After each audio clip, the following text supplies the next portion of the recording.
Olá, meus amigos, minhas amigas, sou o professor Luiz Antônio de Carvalho, com muito prazer, muita satisfação, estou aqui para um assunto muito gostoso, um assunto muito legal, um assunto que nós nos deparamos com dia a dia. E quando você estuda algum assunto, né, que você se depara com dia a dia, fica muito mais fácil você compreender. Você compreendendo, você tem uma facilidade maior o quê? De fixar o conteúdo. Eu sempre digo, os alunos que conseguem ser aprovados em concurso público são aqueles alunos, não aqueles alunos que estudam mais, são aqueles alunos que conseguem fixar mais conteúdo. Então vem comigo, vamos estudar a Lei 7.102 de 1983, né? É uma lei curta, uma lei importante, né? Esta lei aqui, já vamos diretamente para a ementa, ela vai tratar de 3 assuntos específicos, né? Primeiro assunto, ela vai tratar sobre, essa lei vai tratar sobre a segurança, olha só, sobre a segurança dos estabelecimentos financeiros, né? Aí, estabelecimentos financeiros. Esta lei vai tratar também sobre os serviços de vigilância. É isso mesmo, vigilância, né? Aí. E essa lei vai tratar também sobre os serviços de transportes de valores. Ou seja, 3 assuntos aqui muito importantes que você se depara todo dia. Por exemplo, olha só, quando você vai a um banco, esta lei vai ditar as regras de segurança do banco. Detalhe, se o banco não cumprir essas regras, significa dizer que ele não pode funcionar. Então tá lá, é uma situação. Serviço de vigilância, né? Quando você vê aquele vigilante devidamente uniformizado, ele está o quê? Seguindo os ditames dessa regra, as normas dessa regra. Quando você vê um transporte de valores, né?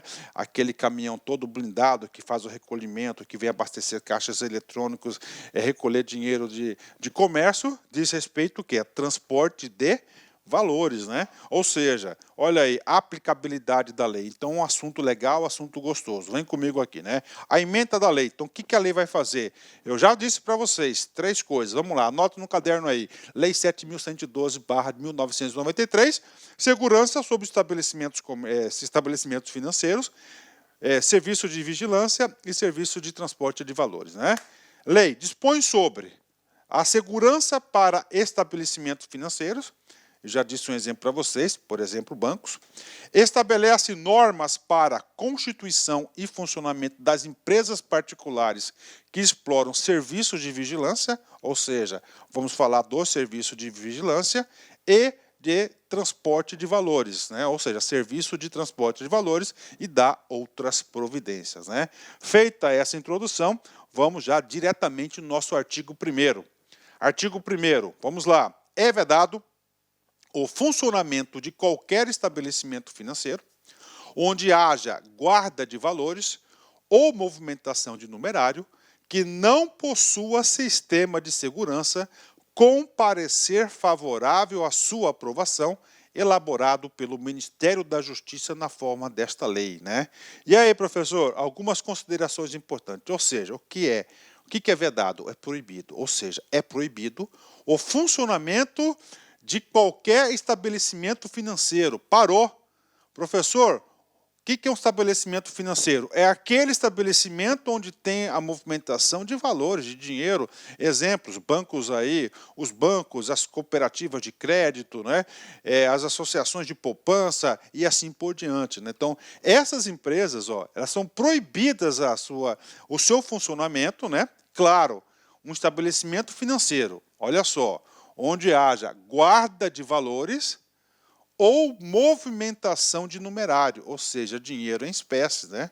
Então, essas entidades aqui, essas empresas, né, que têm guarda de valores ou têm movimentação de valores, elas estão obrigatoriamente, tá?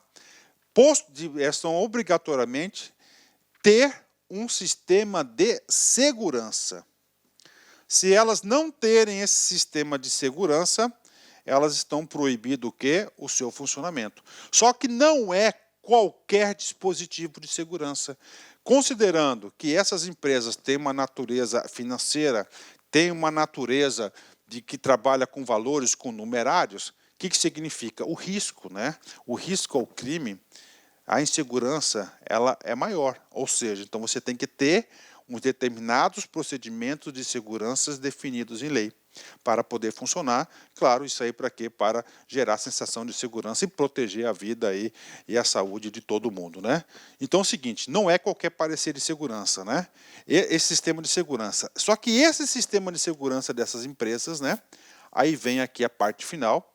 Para poder funcionar, tem que ter o quê? Parecer favorável. O que é o parecer favorável? Parecer favorável à sua aprovação, ou seja, tem que estar de acordo com as regras aí do Ministério, né? do poder público. Então, você tem que ter parecer favorável.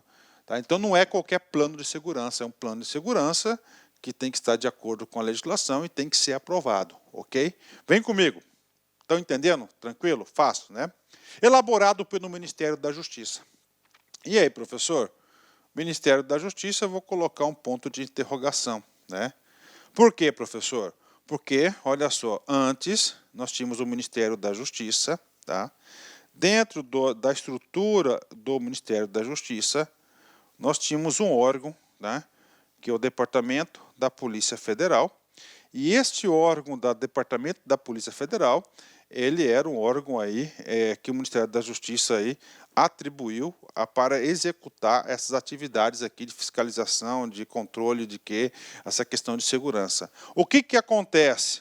Acontece que nós temos a Lei 13.690 de 2018, tá? Esta lei aqui, ela criou o Ministério da Segurança Pública, né? E dentro do Ministério da Segurança Pública, ele deslocou, deslocou o Departamento da Polícia Federal, tá? O Departamento da Polícia Federal, que é o departamento aí que executa a fiscalização desses produtos, autorização e assim por diante. Então, onde você vê aqui o Ministério da Justiça, de acordo com esta alteração recente que nós tivemos com a criação do Ministério da Segurança Pública, né, na qual houve o deslocamento do Departamento da Polícia Federal, você deve entender Ministério aí, Ministério da Polícia Federal. E aí eu digo para vocês o seguinte, essa aqui é uma medida provisória, que ela foi convertida em lei, salvo engano, no dia 10 de julho, de 2018, né? E aí, professor, aonde que eu vou ter a certeza disso? É no regimento interno, tá? No novo regimento interno do Ministério da Segurança Pública, ainda não foi editado, mas brevemente deve ser editado, e eu acredito que essas atribuições deverão, seguindo aí o conceito das leis, né, seguindo aí o fluxo normal do entendimento e para o Ministério da Segurança Pública. Bacana? Então, ok, vamos lá, vamos de novo, só para fechar, porque o primeiro artigo aqui, ele é muito importante. Então, o primeiro artigo, resumindo, né, ele fala, instituições financeiras, olha só, vocês estão proibidas de funcionar, né, claro, se você trabalhar com numerário ou guarda de valores, né, guarda de valores, estão proibidos se vocês não tiverem o seu projeto de segurança aprovado pelo Ministério da Justiça, ok? Vem comigo. Pronto, professor. E agora, o parágrafo 1º do artigo 1º, qual que é o trabalho dele? O trabalho dele é muito simples. Ele vai o quê? Ele vai conceituar o que significa estabelecimento financeiro para a lei. Estabelecimento financeiro, né, ficou fácil, ou seja, faz parte do sistema financeiro, nada mais é do que aquelas empresas que têm o quê? A movimentação de dinheiro, né? Fazem parte do sistema financeiro nacional. Os estabelecimentos financeiros referidos neste artigo compreende bancos oficiais, Banco do Brasil, tá certo? Privados, Bradesco, Itaú, Santander, caixas econômicas, hoje só temos a caixa, né? Sociedades de crédito, são as financeiras, né? Financeiras aí que dão suporte aí, principalmente ao comércio, ao varejo, associações de poupança destinadas ali à casa própria, principalmente, né? Suas agências, postos de atendimento, subagências e seções, assim como as cooperativas singulares de crédito e suas respectivas dependências, ou seja, O parágrafo 1º, ele vem tratar o quê? Quais são as entidades, estabelecimentos financeiros que terão que ter, tá, um parecer favorável de segurança, né? Vem comigo, tá? Parágrafo 2º. O que acontece? Então, qual que é o trabalho do artigo 1º? O artigo 1º falou, estabelecimento financeiro, para você funcionar, você vai ter que ter um plano de segurança aprovado, de acordo com as regras. Bacana. O parágrafo 2º é uma exceção. É uma exceção que foi concedida às cooperativas de crédito. Como assim, professor? As cooperativas de crédito, né? Entende-se o seguinte, você pega lá uma potência do banco, fazer propaganda aí, um banco que eu gosto muito, o Bradesco, né? Uma potência, né? Que é um conglomerado financeiro econômico gigantesco, né? E você pega aquela cooperativa singular de crédito dos pescadores lá do Rio Cuiabá, por exemplo, né? Nem sei se não deve existir, mas está lá pequenininha. Então você não pode tratar este rigor todo de uma instituição consolidada com essa cooperativa. Então traz uma exceção. O Poder Executivo estabelecerá, considerando a reduzida circulação financeira, ou seja, a cooperativa ali não tem a movimentação de recursos como outra instituição, requisitos próprios de segurança para as cooperativas singulares de crédito e as suas dependências que contemplem, entre outros, os seguintes procedimentos. Então, é uma exceção reduzida, né? Uma exceção já no começo do parágrafo, fala reduzida. Por que tem que ter uma exceção? Porque essa cooperativa tem um valor financeiro reduzido em circulação. Quais os procedimentos? São 3. Primeiro procedimento, dispensar sistema de segurança para o estabelecimento de cooperativa singular de crédito que situe dentro de qualquer edificação que possua estrutura de segurança instalada em conforme com o artigo 2º desta lei. Então, está aí para vocês, né?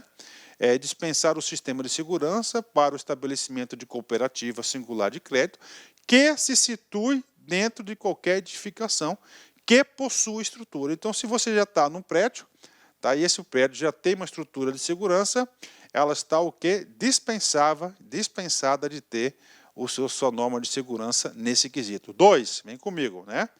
Necessidade de elaboração e aprovação de apenas um único plano de segurança. Olha só, não é que a cooperativa não vai ter nenhum plano, ela vai ter apenas um plano de segurança, né? Por cooperativa singular de crédito, desde que detalhada a todas as suas dependências, ou seja, é um procedimento mais simplificado. E, finalmente, a dispensa de contratação de vigilância, caso isso inviabilize economicamente a existência do estabelecimento. Olha que coisa interessante, né? Todos os estabelecimentos financeiros, nós detalhando todos os instrumentos aqui da Lei 7.102, né? Ele diz que tem que ter o quê? O trabalho de um vigilante. Só que é o seguinte, o trabalho do vigilante, esse vigilante aqui, a gente vai ver as regras do vigilante no decorrer da aula, ele tem um custo, né? Se esse custo for maior que a operação da cooperativa, a lei, sabiamente, no seu parágrafo 2º, inciso 3º, o que ele tratou? Dispensa de contratação de vigilantes, no caso de inviabilize economicamente a existência do estabelecimento. Ou seja, o meio não pode ser maior do que o fim, né? Mas olha que detalhes, apenas se inviabilizar economicamente a existência do estabelecimento. E aí, professor, eu pergunto para você, se você fosse examinador, você cobraria esse assunto? Vem comigo, vamos fazer um treino aqui, rapidão, né? Polícia Federal, 2012, CESP, cargo de agente. Ainda que se instale em cidade interiorana e apresente reduzida circulação financeira, a cooperativa singular de crédito estará obrigada a contratar vigilantes, independentemente de que se provar que a contratação inviabilizará economicamente a manutenção do estabelecimento, né? E aí, professor? Isso aqui, claro, é um assunto da Lei 7.102, de 83, que trata sobre estabelecimentos financeiros. O que eu disse para vocês? Nessa lei já começa no artigo 1º falando o seguinte, instituição, estabelecimento financeiro, para você funcionar, é claro, estabelecimento financeiro que tem movimentação de dinheiro ou guarda de valores. Para você funcionar, você tem que ter um plano de segurança aprovado, não é isso? Ok. Claro, um plano de segurança custa dinheiro, tem valores. Aí no parágrafo 2º do artigo 1º, ele coloca uma exceção exatamente para essas pessoas, né? Porque a cooperativa de crédito. Por que a cooperativa de crédito? Porque ela tem uma circulação reduzida de recursos, né? E traz o quê? 3 requisitos, né? E um deles é esse final aqui. O final ele fala, aqui que diz o texto aqui, ó, se provar que a contratação, ó, estará obrigada. Aqui está o erro, né? Por quê? Não é que ela estará obrigada. Lá no inciso 3º, ele fala que estará o quê? Dispensada. Ó. Dispensa de contratação de vigilantes, caso isso inviabilize economicamente a existência do estabelecimento. Ou seja, esta questão aqui ela está errada, né? Aí, aluno da LAC Concursos, com certeza, acertou essa questão aqui. Bacana? Vamos continuar. Ok, vamos lá. Parágrafo 3º. Né? Os processos administrativos em curso no âmbito do Departamento da Polícia Federal observarão os requisitos próprios de segurança para as cooperativas singulares de crédito e as suas dependências, né? Olha aí, uma lei de 2008, né? Ou seja, essa atribuição da gestão da Lei 7.102 é de atribuição da Polícia Federal no âmbito lá do Ministério da Justiça. Agora, voltando um pouquinho no nosso assunto. Ó, professor, antes era a PF estava no Departamento da Polícia Federal, fazia parte da estrutura do Ministério da Justiça. A partir de 2018, o Departamento da Polícia Federal ela foi movida para o novo Ministério da Segurança Pública. Logo, né, vai levar consigo essa atribuição. O que está dizendo aqui no parágrafo 3º? Ó, esta exceção das cooperativas de crédito, tá? Terão requisitos próprios que serão regidos pela Polícia Federal, né? Os processos administrativos em curso no âmbito do Departamento de Polícia Federal observarão os requisitos próprios de segurança para as cooperativas singulares de crédito e as suas dependências, considerando que há uma movimentação reduzida de recursos, né? Pronto, né? E aí, professor? Pôs no bolso, agora a gente vai para o artigo 2º, né? Qual que é o trabalho do artigo 1º? Só para ter uma ajuda à memória, para a gente entender a cabeça do legislador, né? Então, o legislador, no artigo 1º, ele obrigou os estabelecimentos financeiros até o tal plano de segurança, né?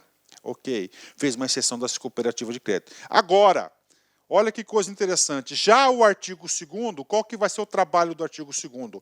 O artigo 2º da lei vai trazer o quê? Ó, o artigo 1º obrigou o cumprimento de normas de seguranças. Agora, as linhas gerais destas normas estarão aqui no artigo 2º. Ó. Então, o sistema de segurança referido no artigo anterior inclui pessoas adequadamente preparadas, assim chamadas de vigilantes, alarme capaz de permitir com segurança, comunicação entre o estabelecimento financeiro e outro da mesma instituição, empresa de vigilância ou órgão policial mais próximo e pelo menos mais um dos seguintes dispositivos. Ou seja, ele traz aqui, né, o mínimo necessário para o sistema de segurança, né? Vem comigo.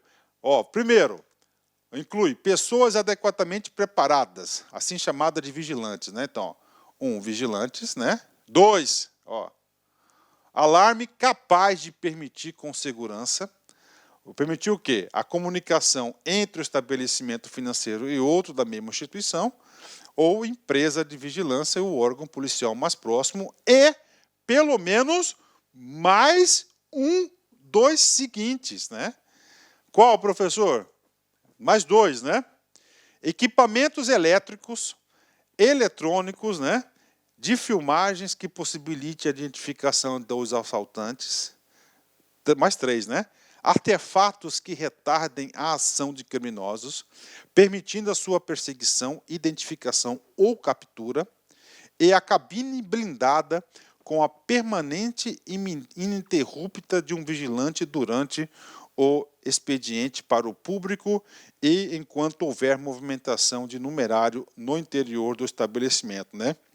Essa cabine blindada aqui Eu acho que, com certeza, todos os nossos queridos alunos aqui já se depararam em uma instituição financeira, um banco, e você vê lá um policial numa cabine, né? Aí, professor, os estabelecimentos financeiros, eles são obrigados a ter todos esses dispositivos? Não. Ele tem que ter esses dois aqui do caput do artigo 2º, né? E os dois aqui do caput do artigo 2º, e eles deverão ter o seguinte: ou pelo menos mais um desses três. Agora, se ele quiser ter esses três requisitos, não tem problema nenhum. Bacana? Então, o artigo 2º, ele trata o quê? O mínimo necessário para os estabelecimentos financeiros, né?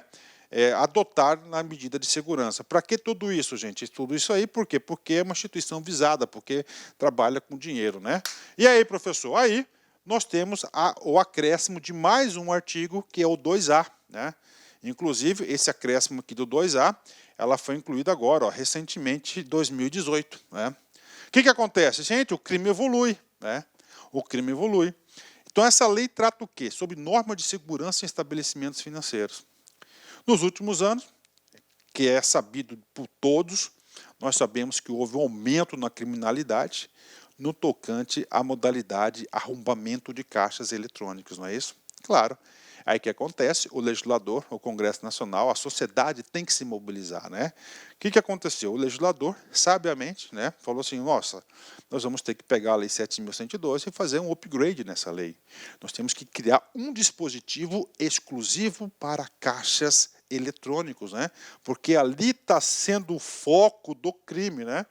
E agora, todas as instituições financeiras que operem com caixa eletrônico obrigatoriamente terão que adotar medidas adicionais de segurança. Aí eu pergunto, quais são as medidas adicionais de segurança no tocante aos caixas eletrônicos? Está aqui no artigo 2A. As instituições financeiras e demais instituições autorizadas a funcionar pelo Banco Central do Brasil, que coloquem à disposição do público caixas eletrônicos, são obrigadas, atenção, são obrigadas a instalar equipamentos que inutilizem as cédulas. Olha aí, ó. Equipamentos que inutilizem as cédulas de moeda corrente depositadas no interior das máquinas em caso de arrombamento, movimento brusco ou alta temperatura, né?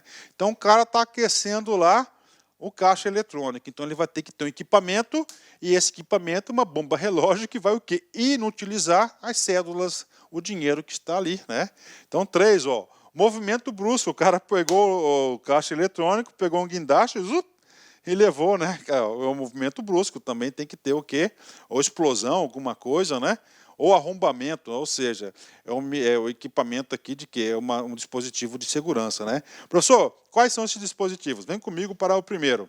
Para o cumprimento do disposto no caput deste artigo, as instituições financeiras poderão utilizar-se de qualquer tipo de tecnologia existente para inutilizar as cédulas de moeda corrente depositadas no interior de seus caixas eletrônicos, tais como. Ou seja, a ideia é, cara, se você vai cometer o crime aqui no caixa eletrônico, ele tem um dispositivo de segurança que vai frustrar a sua ação. Com isso, o quê? Para desinibir o sujeito de fazer isso, né? O que pode ser esse dispositivo que vai inutilizar? Ó, tinta especial colorida. Então, aquele dinheiro que é pintadinho, que eu já vi alguma coisa, ele está inutilizado pelas regras do Banco Central, né? Pó químico, né? Ele pode corroer o dinheiro, ácidos insolventes, né? Pirotecnia, né? Fogos, né? Desde que não coloquem em perigo os usuários e os funcionários que utilizam os caixas eletrônicos, uma pequena explosão, né, com o item 4, né, 5, qualquer outra substância, desde que não coloquem em perigo os usuários dos caixas eletrônicos. Então, sabiamente o legislador, sabendo dessa nova modalidade do crime aí, em constante crescimento, falou, ó, nós vamos matar o mal pela raiz. E claro que jogou peteca para quem? Para instituições financeiras. Ó, instituições financeiras, vocês são obrigadas a terem esses dispositivos de inutilização de cédulas, né? Bacana. Só que acontece o seguinte, né? Que o mundo do crime aí, os caras evoluem cada vez mais, né? Rápido, né? Rapidamente, né? Parágrafo 2º. Será obrigatória a instalação de placa de alerta, ó, placa de alerta, uma placa visual igual placa de trânsito, que deverá ser afixada de forma visível no caixa eletrônico, bem como na entrada da instituição bancária que possui caixa eletrônico em seu interior, informando a existência do referido dispositivo e o seu funcionamento, né? Ou seja, ele quer avisar o bandido, ó, não faça isso porque aqui tem um dispositivo que vai inutilizar a cédula, né? O descumprimento do disposto acima sujeitará instituições financeiras infratoras às penalidades previstas no artigo 7º, né? Professor, quais são as penalidades do artigo 7º? Lógico, a gente vai estudar o artigo 7º, advertência, multa, interdição e assim por diante, né? Ou seja, é obrigado, se não cumprir, ela será penalizada, né? E, finalmente, o parágrafo 4º aí do artigo 2A, que é o dispositivo lá de inutilização das cédulas no caixa eletrônico, ele faz uma regra de transição para a aplicabilidade dessa lei. Por quê? Porque vai gerar custo, né? Ó, as exigências previstas neste artigo poderão ser implantadas pelas instituições financeiras de maneira gradativa. Ó, é obrigada, mas pode implantar de maneira gradativa, atingindo-se, no mínimo, os seguintes percentuais a partir da entrada em vigor dessa lei. Tá? Então, vamos lá. Nos municípios com até 50 mil habitantes, em 9 meses, e os outros 50 em 18 meses. Então, em 9 meses, tem que ser 50%, tá? E os outros, em 18 meses, os outros 50%. 2. Nos municípios de 50 até 500 mil habitantes, 100% em até 24 meses. Então, olha, gente, atenção, cara, examinador adora número, cara. Então, olha lá, município de 50 a 100 mil, até 50 mil habitantes, 9 meses, 50, tá? 50%. Os outros 50 em 18 meses. Municípios de 500 mil de 50 mil a 500 mil, 100% em 24 meses. Nos municípios com mais de 500 mil, 100% até em 36 meses. Cara, faz um esqueminha disso aqui, coloque no seu caderno, porque é potencial questão de prova, ok? Bacana, fechamos aqui o artigo 2º, né? Então, o artigo 2º, ele tratou de caixas eletrônicas. Fazendo uma ajuda à memória da lei, para ajudar a fixar, o artigo 1º, ele falou sobre o quê? Estabelecimentos financeiros, né? Bacana que são obrigados o quê? Ter um procedimento de segurança especial, dada a natureza. Ok, fechou, né? E aí, professor? Essa lei trata de 3 assuntos, já falamos. Normas de segurança de estabelecimentos financeiros, tá pago, expliquei o grosso para vocês, e claro que tem algumas coisinhas no decorrer da aula a gente vai falar. E mais 2 coisas, fala de quê? De serviço de vigilância e fala de transporte de valores, que a gente por hora começa. Então, artigo 3º, vem comigo, né? A vigilância ostensiva e o transporte de valores serão executados. Então, serviços de vigilância e transporte de valores. Professor, pelo amor de Deus, o que é o tal de ostensiva, né? Já ouviu falar em policiamento ostensivo? Ostensivo é o seguinte, é aquele preventivo, visual. Então é o seguinte, quando um policial devidamente fardado, ele está andando em praça pública, ele está fazendo o quê? Um policiamento ostensivo, ou seja, a presença do policial devidamente identificado vai o quê? Afastar, vai inibir aquela prática criminosa. Então o vigilante, atenção, é o quê? Uma vigilância ostensiva, então ele tem que estar devidamente fardado, não pode ser a paisana, por exemplo, tem que estar devidamente fardado, para quê? Para que a presença dele, as pessoas saibam do trabalho dele e da existência dele na tentativa de inibir o crime, né? É diferença de tá? Vigilância ostensiva, ok? E transporte de valores. Serão executados, né? Quem que pode executar? O artigo 3º, ele está informando, né, para a sociedade que o serviço de vigilância e transporte de valores serão executados por apenas 2 pessoas, né?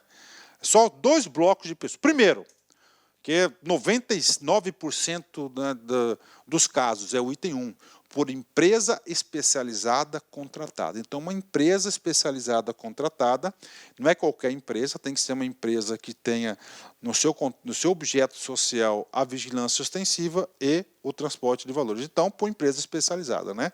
Professor, quem mais pode executar esse serviço? A própria empresa, né? A própria empresa que tem guarda de valores, né? Ou seja, pelo próprio estabelecimento financeiro. Então, vamos supor que um banco qualquer, ele analise aí que o custo com vigilância está muito alto. Eles são obrigados a fazer isso. A lei está obrigando a ter vigilância. Tá? O que ele faz? Não, eu vou criar dentro do banco o departamento de segurança corporativo. Tá? Então pode, claro que pode. Só que o banco ele deverá ter todos os requisitos de aprovação idênticos à empresa especializada. Daí eu não sei se ele vai ter, se vai compensar para o cara, né? Ó, pelo próprio estabelecimento financeiro. Tá? Não é autorizado, tem requisitos, desde que, marquem-se desde que, né? Organizado e preparado para tal fim, com pessoal próprio, aprovado em curso de formação de vigilante, autorizado pelo Ministério da Justiça e cujo sistema de segurança tenha parecer favorável à sua aprovação emitido pelo Ministério da Justiça. Ou seja, ele vai ter que seguir os mesmos requisitos da empresa autorizada, daí eu não sei se compensa, né? Vem comigo, parágrafo único. Nos estabelecimentos financeiros estaduais, o serviço de vigilância ostensiva poderá ser desempenhado pelas polícias militares a critério do governo da respectiva unidade da federação. Professor, o que é isso aí? Um banco estadual. Tá? Então, um banco estadual, ele tem três opções. No caso, ele é obrigado a ter serviço de segurança, senão não é permitido o seu funcionamento. Já explicamos isso para você. Então, o banco estadual, ele pode, primeiro, item 1, empresa especializada. 2, ele mesmo fazer a segurança com recursos próprios, né? Só que tem que ter o desde que todos aqueles requisitos. Ou, tá, por autorização e interesse do governador, ele pode fazer o seguinte, um convênio com a Polícia Militar e a Polícia Militar fazer esse serviço de vigilância, né? Então, é uma exceção. E aí, professor? Cara, exceção, você sabe que examinador adora exceção. Será que isso cai em concurso? Vem comigo, vamos fazer um treino. PF 2013, CESP, cargo de escrivão. Em estabelecimentos financeiros estaduais, a Polícia Militar poderá exercer o serviço de vigilância ostensiva, desde que autorizada pelo governador estadual. E aí, professor? Sim, isso aqui é um dispositivo previsto na Lei 7.102, de 83, no seu artigo 3º, parágrafo único, é uma exceção. Então, as instituições financeiras estaduais, né? Ou seja, que pertence ao próprio Estado, pode ser feito um convênio e a PM aí fazer a vigilância ostensiva. Particularmente, eu acho que isso não é função da PM, mas está na legislação. Ok? Então, autoriza a PM a fazer isso. Ou seja, gabarito correto. PF, CESP, 2014, agente administrativo. Os estabelecimentos financeiros estão autorizados a organizar e executar seus próprios serviços de vigilância ostensiva e transporte de valores, tá? Desde que os sistemas de segurança empregados em tais atividades sejam auditadas anualmente por empresas especializadas, né? E aí, professor? E aí o seguinte, o aluno que faz essa questão no automático marcou como correta, mas está errado, né? O que acontece? Então, o serviço de vigilância e transporte de valores está regulamentado na Lei 7.102 de 83, lá no seu artigo 3º. Lá no seu artigo 3º ele fala, quem que pode fazer isso? Empresas especializadas, ok. Ou os próprios estabelecimentos financeiros. Aí vem um tal de desde que. Aquele desde que é o seguinte, todos os demais requisitos de habilitação para as empresas especializadas, os estabelecimentos financeiros deverão cumprir. Ou seja, não tem nada a ver que esse negócio auditadas, entendeu? Por empresas especializadas, né? Nós veremos mais adiante da lei, né, que diz o seguinte, que a licença de funcionamento dessas empresas deverão ser renovadas a todo ano. Renovadas todo ano é diferente de serem auditadas anualmente por empresas especializadas. Logo, este gabarito está errado, né? Aí, aluno que fez essa questão aí no automático, teve tudo para errar essa questão. Bacana? Gabarito errado. Vamos lá, artigo 4º, né? O artigo 4º a gente vai tratar mais sobre o transporte numerário. Vem comigo. O transporte numerário, né, em montante superior a 20 mil UFIR para o suprimento ou recolhimento do movimento diário dos estabelecimentos financeiros será obrigatoriamente efetuado em veículo especial da própria instituição de empresa especializada, né? E aí, professor? E aí eu vou ter que passar para vocês um pouco do meu conhecimento do sistema financeiro. Como sou professor de conhecimentos bancários, né? Eu tenho bastante conforto em estar explicando isso para vocês. Vem comigo. Então, transporte numerário em montante superior a 20 mil UFIR. Professor, o que é essa UFIR? Primeira coisa, a UFIR foi extinta.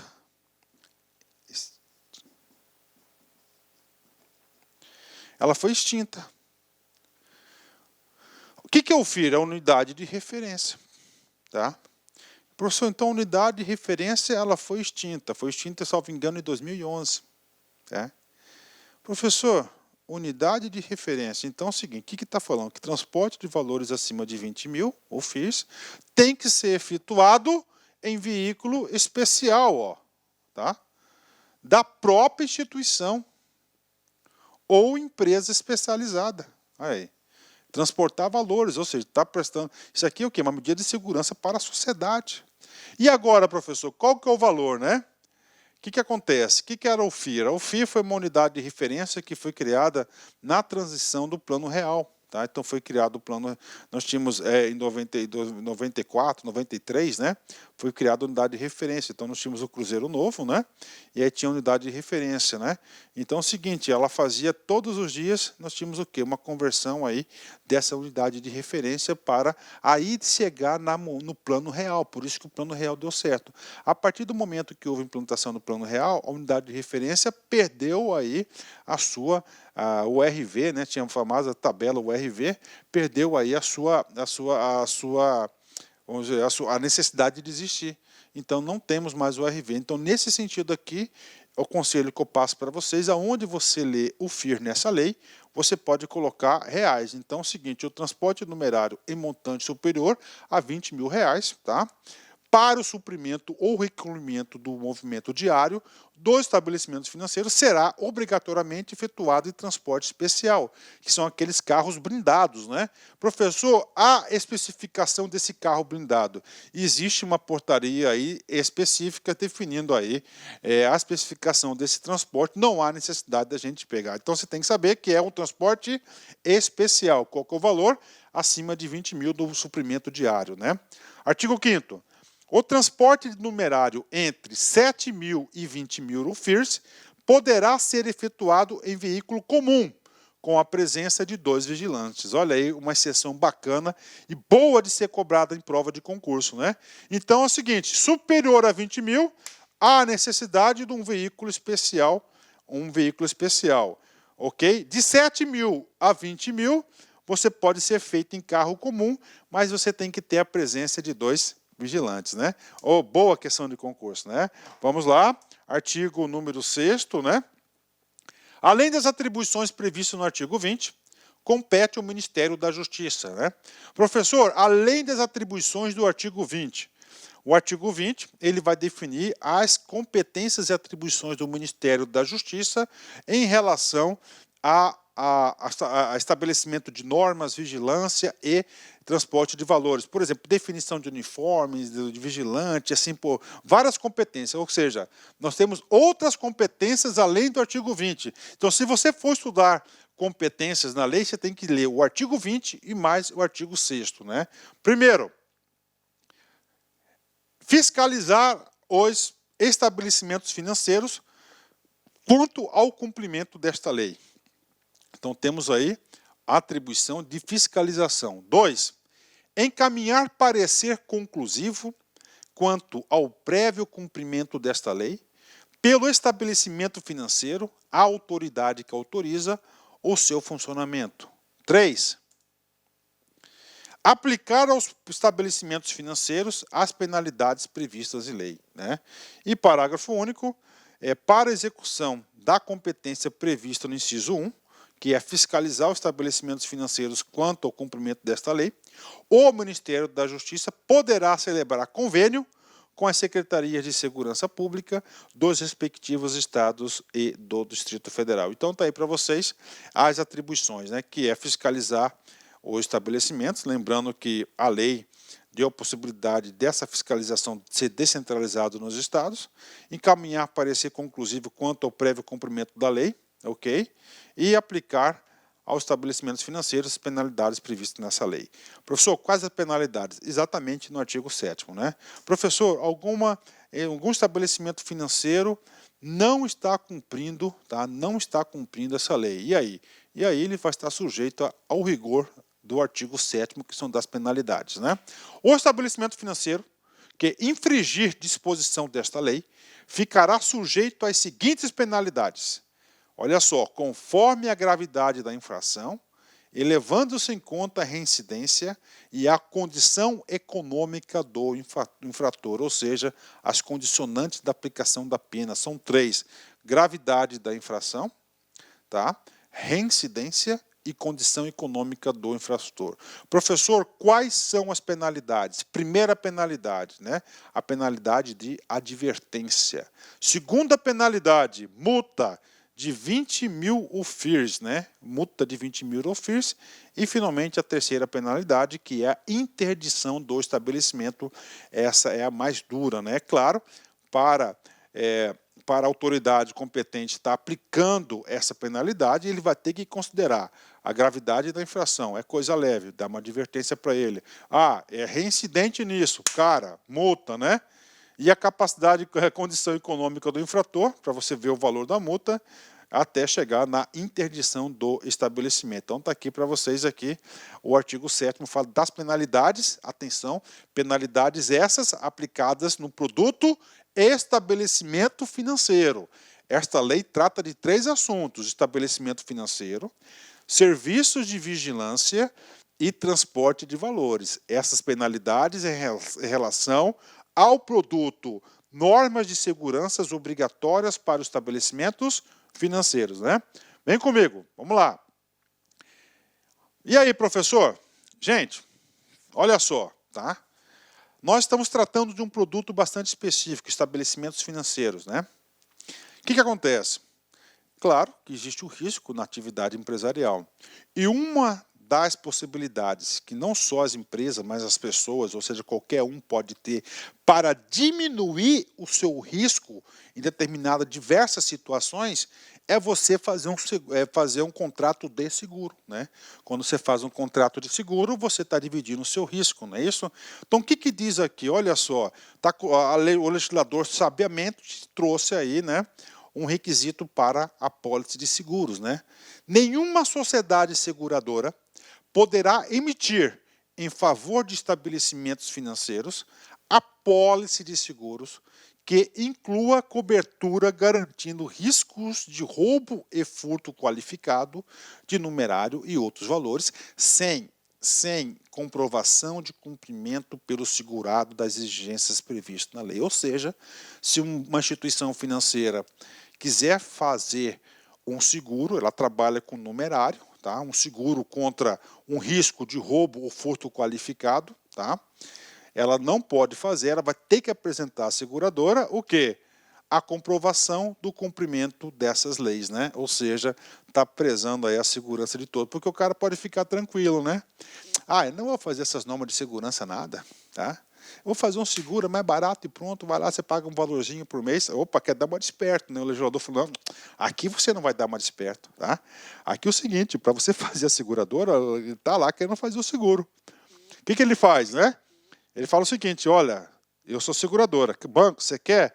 Então me dá aí a sua carta aí de parecer favorável de norma de segurança. Não apresentou, não faz o seguro. Parágrafo único, ele vai falar do resseguro, que é o seguro do seguro. As apólices com infringência no disposto neste artigo não terão cobertura de resseguros pelo IRB, que é o Instituto Resseguros do Brasil. Não entendi nada, professor, eu explico para vocês. O parágrafo único é uma punição para a seguradora que faz o seguro sem o cumprimento das normas de segurança. Vou explicar de novo. O parágrafo único é uma punição para as seguradoras que descumprem o artigo 8º, o seu caput, ou seja, que emitem a pólice de seguro. O que é o tal do resseguro, professor? É o seguinte, né? É o seguinte. O resseguro é o seguinte, você tem lá, você é uma seguradora, você tem lá uma pólice de 100 milhões de reais, né? Então você faz lá uma pólice de 100 milhões de reais, vamos supor que o cara paga aí 500 mil por essa pólice, né? Então um ano você vai proteger lá um patrimônio do cara de 100 milhões de reais, olha, 100 milhões de reais, tá? Então você cobra lá 500 mil reais por ano para proteger isso. Aí o que a seguradora faz? Puta, se acontecer alguma coisa, eu vou ter que pagar 100 milhões de reais, não é isso? Então o que acontece? Existe um mecanismo no sistema financeiro nacional, no subprodutos seguros, que é o seguinte, que essa seguradora, ela pode fazer um seguro dessa pólice de 100 milhões de reais. Então ela pode fazer um seguro do seguro, no sentido de quê? De diminuir o seu risco em relação, caso aconteça alguma coisa, é claro que ele vai pagar alguma coisa para o IRB. Ou seja, as empresas que não cumprirem o item superior, elas estão aí proibidas de fazer um resseguro, né? Bacana a punição, né? Bem, o cara que fez isso aqui é bem bolado, o cara conhece, né? Artigo 9º, ainda do seguro, né? O que diz o artigo 9º? Poxa, o artigo 8º, ele falou, cara, se você não segue as normas de segurança, você não pode fazer seguro. E se fizer, você não pode fazer o resseguro. Agora, o artigo 9º é o seguinte, ele vai o quê? Ele vai beneficiar a instituição financeira, o estabelecimento financeiro, que cumpre certinho com as regras. Olha, ora, são várias regras, a gente viu lá alarme, não sei o quê, cabine blindada, câmeras, tudo isso é custo, vigilante, tudo isso é custo, não é custo? Falou, olha, já que você tem, né, todo o aparato de segurança constituído de acordo com as regras, instituição financeira, aliás, seguradora, você vai ser obrigado a conceder um desconto para essa instituição. Faz sentido? Faz. Mas sempre na cobertura de quê? De roubo, seguros contra roubo e furto qualificados de estabelecimentos financeiros, serão concedidos descontos sobre os prêmios, ou seja, o valor do seguro que paga, né, aos segurados que possuírem, além dos requisitos mínimos de segurança, outros meios de proteção previstos nessa lei na forma de seu regulamento. Olha que coisa interessante. Então, as seguradoras são obrigadas a conceder um desconto, né, no prêmio, né? As empresas que cumprem essas regras, outros meios, tá? além, ou seja, o necessário, mais alguma coisa ele vai ter um prêmio, né? Então tá aí para a galera. Por quê, professor? Porque é o seguinte, o risco vai diminuir. Quanto mais dispositivos de segurança você aplica no estabelecimento, pode ter certeza que mais diminui o que? A probabilidade de ocorrer o ilícito aí, né? 10. São considerados como segurança privada, tá, as atividades desenvolvidas em prestação de serviços com a finalidade de, né? E agora, professor? Agora a gente vai começar a detalhar outra parte da lei. Tá? A primeira parte da lei, nós tratamos muito sobre o quê? A segurança nos estabelecimentos financeiros. Tá? Agora, professor, agora ele vai tratar de outro serviço prestado pelas empresas especializadas de segurança, que é chamada aqui de segurança privada. Né? Então, a segurança privada, tá? Pode anotar isso aí, que eu acho isso aqui importante, e nós temos 3 produtos bem distintos. Né? Então, segurança privada, a gente vai ter o primeiro produto, que vai ser a vigilância patrimonial. Tá? Segundo produto, a segurança pessoal. E o terceiro, que vai ser o transporte de valores. Isso que está previsto no inciso 1 e 2. Né? Vamos lá, o que é segurança privada? Tem que saber proceder à vigilância patrimonial. O que é vigilância patrimonial? Proteger o patrimônio, né, das instituições financeiras e de outros estabelecimentos, ou seja, a vigilância patrimonial não é apenas aqui as instituições financeiras. Nesse momento aqui, a lei começa a ampliar o seu leque de atuação, e outros estabelecimentos, né? O seu comércio pode estar contratando aí uma vigilância patrimonial, tá? Públicos ou privados, ou seja, o setor público também pode contratar, bem como a segurança pessoal das pessoas físicas. Né? Então, empresa de segurança privada, ele pode fornecer a vigilância patrimonial para proteger o patrimônio de qualquer um, bem público ou privado, né? ou a segurança de pessoas físicas, né? E o segundo item diz respeito ao quê? O transporte de valores, né? Realizar o transporte de valores ou garantir o transporte de qualquer outro tipo de carga, escolta, por exemplo, é outro serviço. Ou seja, resumindo, o artigo 10, coloque na cabeça, faça um esqueminha, segurança privada, vigilância patrimonial, segurança das pessoas e transporte de valores, basicamente, tá? Vamos lá, parágrafo 1º. Os serviços de vigilância e de transporte de valores poderão ser executados por uma mesma empresa. Olha que isso já foi cobrado em concurso público, gente. Ó, os serviços de vigilância é um produto, tá?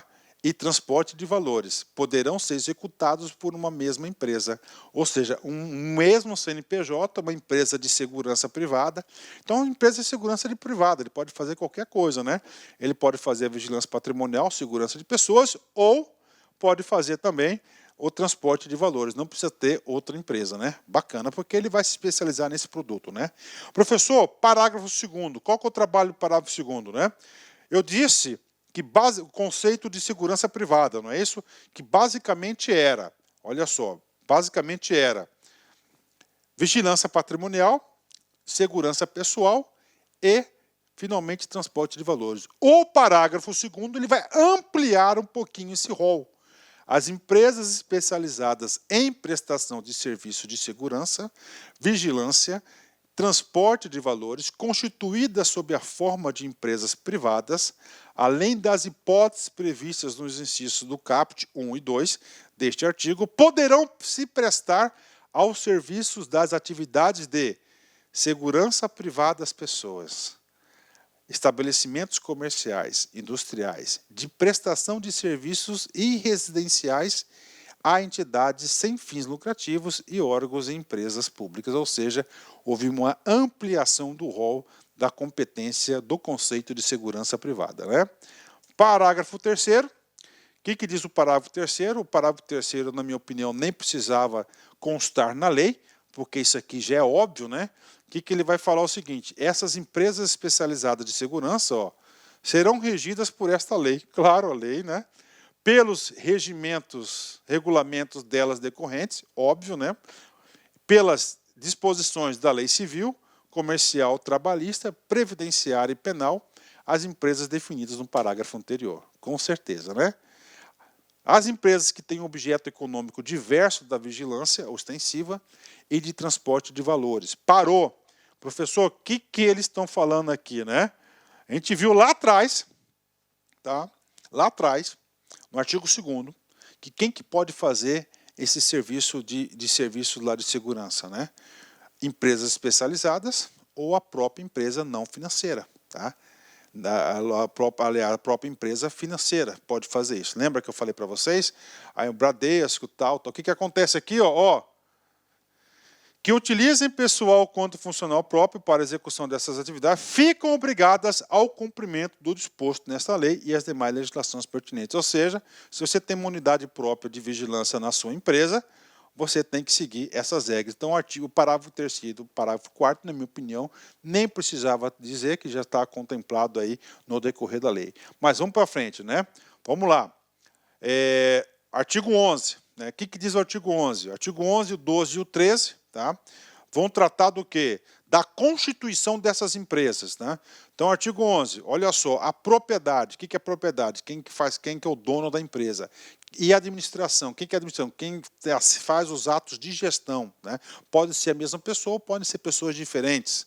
Das empresas especializadas que vierem a se constituir, são vedadas a estrangeiros, ou seja, uma proteção aí. Então, estrangeiro não pode ser dono, tá, de empresas especializadas de segurança privada, e estrangeiros não podem exercer a gestão, a gerência dessas empresas, também é vedado segundo o artigo 11. O artigo 12, ainda sobre a Constituição, os diretores e demais empregados das empresas especializadas não poderão ter antecedentes criminais registrados. Claro, né? Qual que é o produto aqui? O produto é segurança privada, né? Não é segurança pública, porque segurança pública é exercida pelo poder público, né? Pelas polícias, Polícia Militar, Polícia Civil, Polícia Rodoviária Federal, demais polícias e assim por diante, né?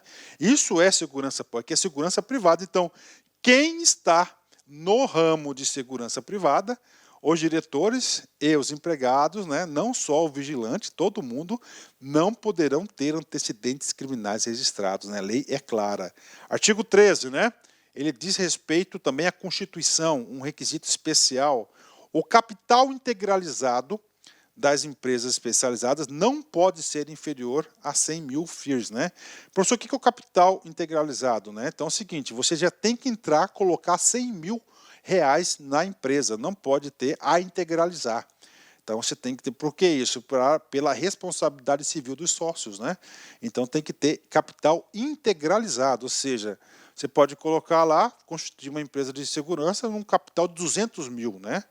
200 mil, o que é integralizar? No ato da abertura você tem que colocar o dinheiro, ou seja, 100 mil, aí nós temos a contabilidade, que pode ser em dinheiro, pode ser bens e assim por diante. Então, a integralizado já tem que entrar com um patrimônio real de 100 mil, ok? 100 mil reais, isso que diz aí o parágrafo, artigo 13, né?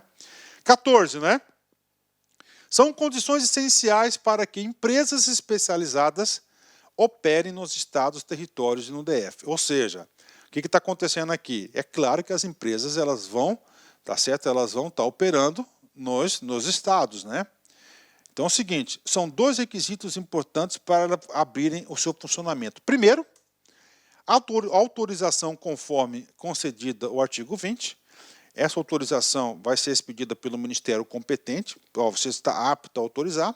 Além dessa autorização, você tem que cumprir um outro requisito que é no âmbito estadual, que é o requisito da comunicação. Você tem que comunicar à Secretaria de Segurança Pública do respectivo estado, do território ou do Distrito Federal que você está operando. Professor, por que isso, professor? Isso aqui é muito legal, cara, né? Olha só, né? Autorização para funcionamento. Por que você tem que fazer isso, né, gente? Por quê? Porque essa empresa de segurança pública, de segurança, né?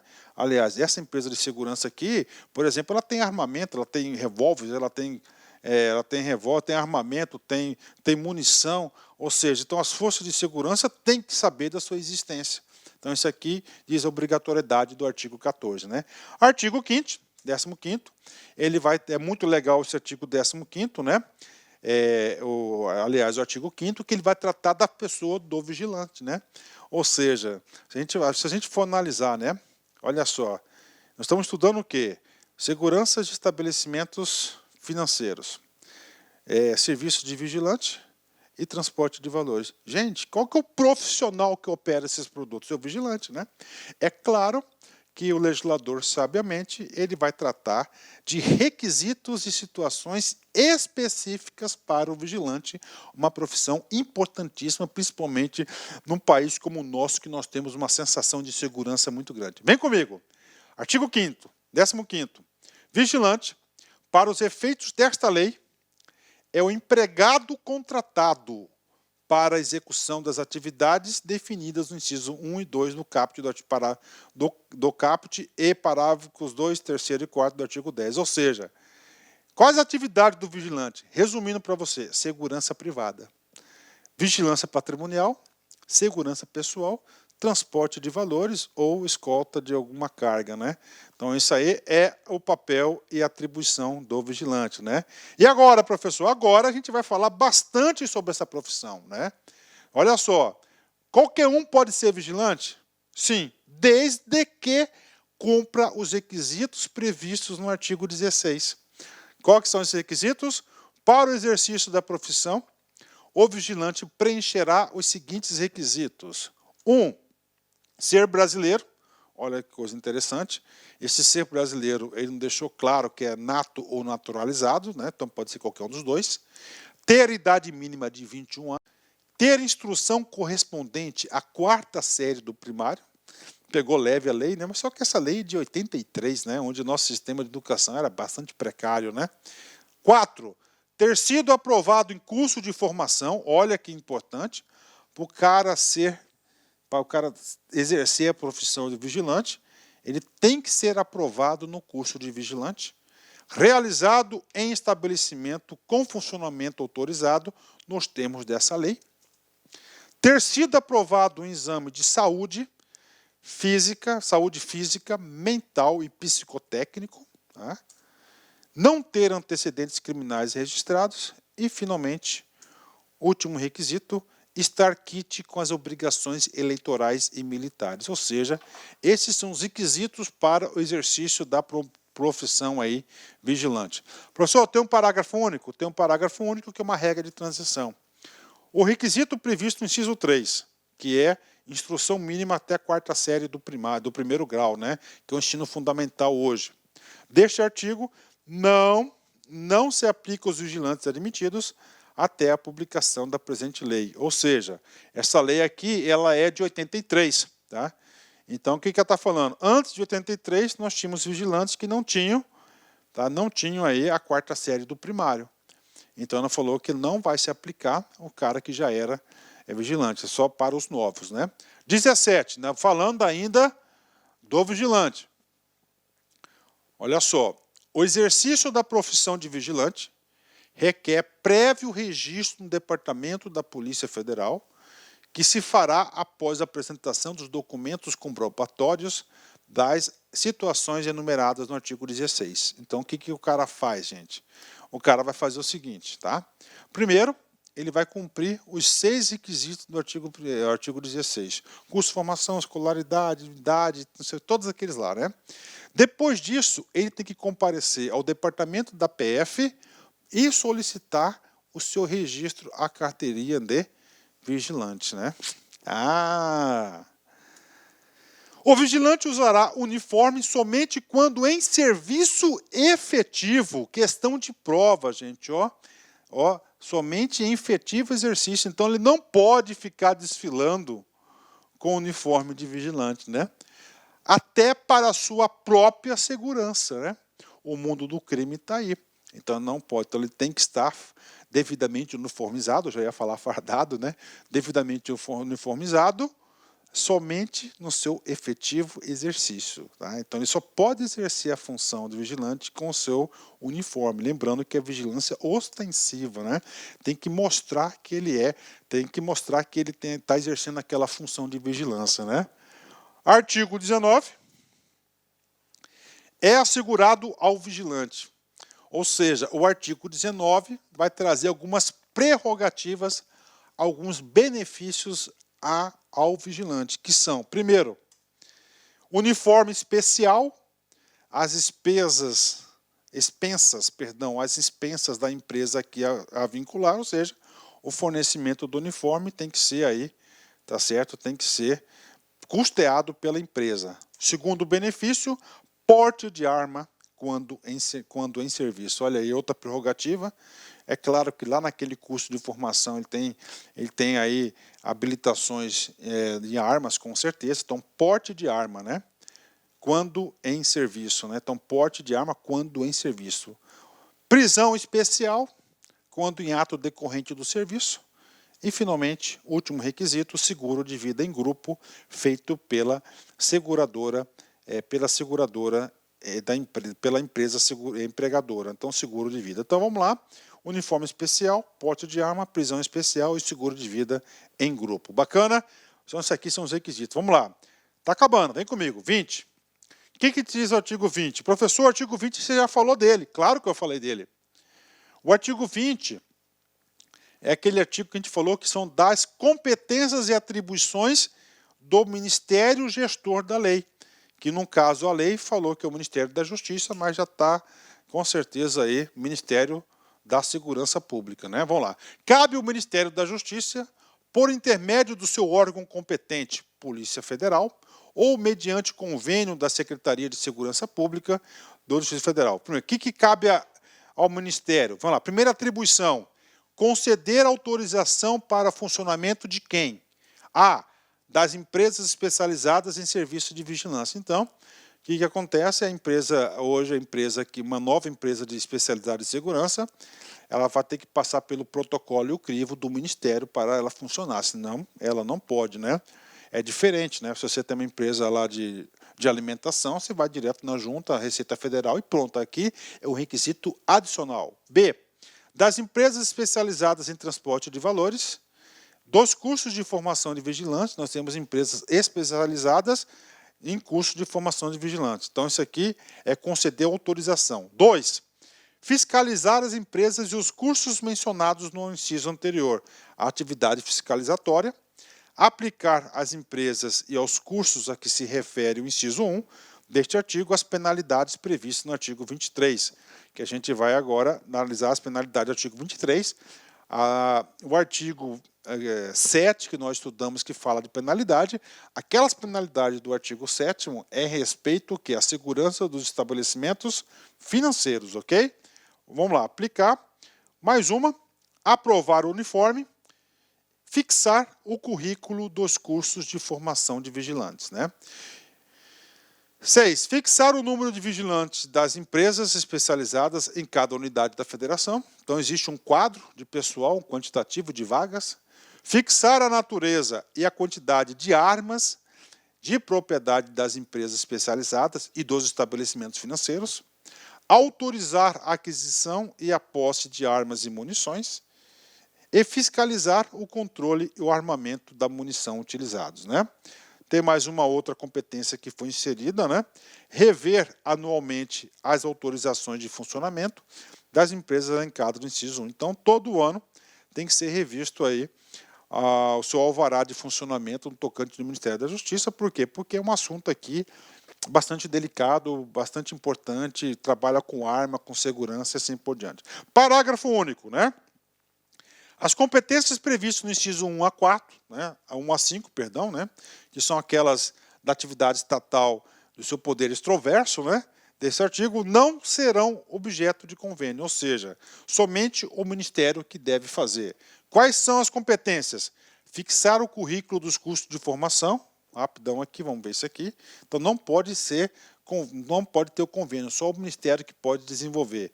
Conceder autorização, fiscalizar, aplicar as multas das empresas e aprovar o uniforme, porque é um uniforme especial na atividade de vigilância, né? Bacana? Vamos lá. E agora, professor, agora nós chegamos aqui na arma, né? Então nós temos aí o armamento, o cara vai falar, ó, segurança privada. O crime está aí, o criminoso está cada vez mais armado, né? É claro que o legislador, sabiamente, está atribuindo para o vigilante, que é o principal aí, agente da segurança privada, ao quê? O armamento. Qual tipo de armamento? Está previsto aqui no artigo 21 e no seu parágrafo 2 tipos de armas aí que são concedidas para o vigilante. Vamos lá, cai em concurso? Com certeza. Artigo 21. As armas destinadas ao uso dos vigilantes serão de propriedade e responsabilidade, né? Então, as armas, né? Vamos lá. De quem? Das próprias empresas especializadas ou dos estabelecimentos financeiros, quando dispuserem de serviço organizado, de vigilância ou mesmo quando contratarem empresas especializadas. Bacana? Então, aqui está falando das armas, né? O artigo 21 traz a propriedade e a responsabilidade. Então, somente duas pessoas, ou as próprias empresas especializadas de segurança privada, ou os próprios estabelecimentos financeiros, naquele caso, quando ele tem um serviço de vigilância organizado, né? Bacana. Professor, qual que é o tipo de arma? Artigo 21 e o seu parágrafo. Vamos lá, artigo 22. Será permitido ao vigilante, quando em serviço, sempre em serviço, portar revólver calibre 32 ou 38, ou coitado, né? Pouco demais, né? E utilizar cacetete de madeira ou de borracha, né? Então, vamos de novo, será permitido ao vigilante, quando em serviço, portar revólver calibre 32 ou 38 e utilizar cacetete de madeira ou de borracha, né? Parágrafo único, né? Vamos ver aquela espingarda agora, né? Os vigilantes, quando empenhados em transporte de valores, né? Em transporte de valores, poderão também utilizar espingarda de uso permitido, tá? Espingarda de uso permitido, transporte de valores, calibre 12, 16 ou 20 de fabricação nacional. Então tá aí para vocês, muito importante o artigo 22, diz respeito aí ao armamento, o tipo de armamento utilizado pelo vigilante. Prof, esse cara cai em concurso? Vem comigo, vamos treinar. TRE Pará 2016 FGV, cargo de agente, né? Vamos lá, cargo de agente. Com base na Lei 7.102 de 83, analise as afirmativas a seguir. Os serviços de vigilância e de transporte de valores não poderão ser executados por uma mesma empresa, né? E aí, professor? Claro que está errado. Nós vimos isso lá, até por uma questão de economia. Então, uma empresa de vigilância, ele pode tratar dos seguintes produtos, né? Uma empresa especializada em serviços privados pode cuidar de vigilância ou transporte de valores. Ou seja, este item está absolutamente correto, porque é errado, né? Está errado porque ele colocou a palavra não, porque é o que trata o artigo 10º, parágrafo 1º da lei. Item 2, vem comigo. Os vigilantes, quando empenhados em transporte de pessoas, poderão utilizar espingarda de uso permitido de calibre 12, 16 ou 20, né? Ou 20 de fabricação nacional. E aí? Você marcou correto, não marcou? Sabe por que você marcou correto? Porque você fez no automático. Cara, tem muito cuidado com esse piloto automático, cara. Está errada. Tudo aqui está certo.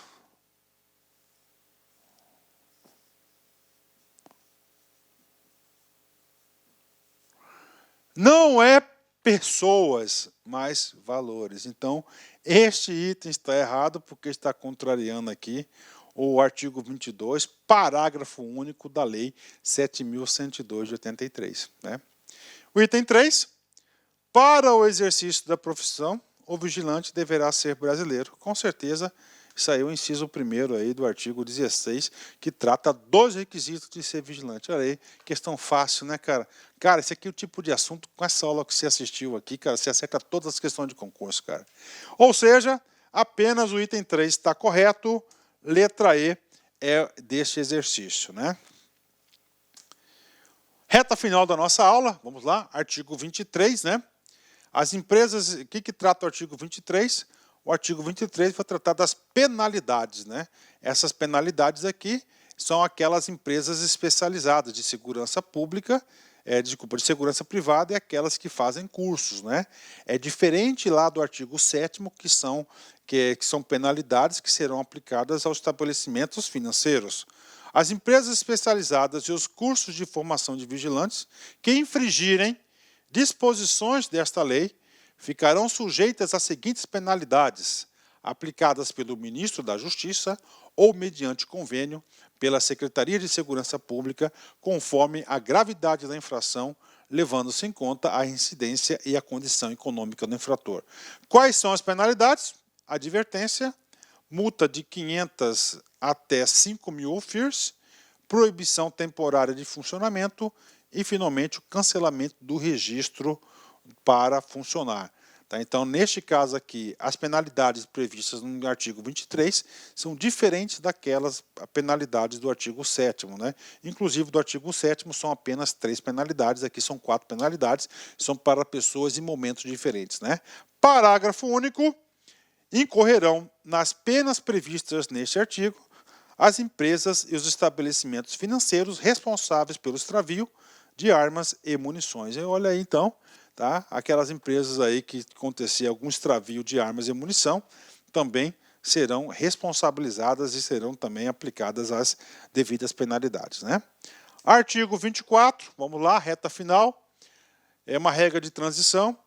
As empresas já em funcionamento deverão proceder à adaptação de suas atividades aos preceitos desta lei, no prazo de 180 dias, a contar da data que entrar em vigor o regulamento da presente lei, sob a pena de terem suspenso ou funcionamento até que comprovem essa adaptação.